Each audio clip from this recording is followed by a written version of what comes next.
If your Bluetooth isn't working on your iPhone, don't worry, I've got you covered. Whether you're trying to connect to headphones, speakers, or even your car, I'll walk you through the troubleshooting steps to fix the issue. But before we begin, hit the subscribe button below. It really helps out the channel, thanks everyone. First, let's start by opening the Settings app on your iPhone. From there, tap on General, and at the very top, you'll see Software Update. Tap on it to check if there's an update available. It's always a good idea to keep your iOS version up to date, as sometimes older versions can cause connectivity issues.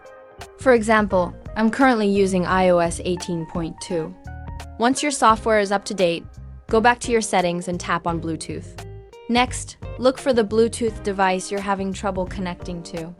If it's a device you've connected to before, tap the EI icon next to it and select Forget this device.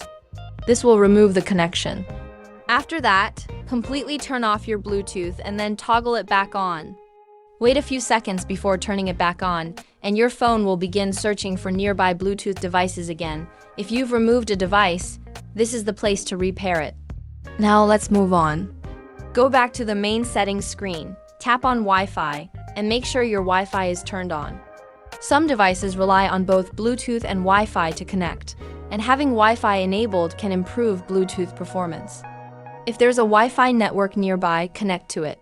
Lastly, we're going to reset your network settings. Head back to General, scroll all the way to the bottom, and tap Transfer or Reset iPhone. Then, select Reset and choose Reset Network Settings. This will reset all your network settings, including Bluetooth configurations, back to the default factory settings. It's a great way to resolve connectivity issues. After following these steps, your Bluetooth should be working properly. However, keep in mind that Bluetooth is a two-way connection. So if the issue persists, the problem might lie with the device you're connecting to. You may need to troubleshoot that device, whether it's your headphones, speakers, or car. A reset on those devices might be necessary as well. I hope this guide was helpful.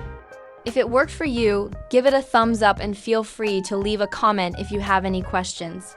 Thanks for watching. This version keeps the instructions and flow the same while changing the wording to make it original.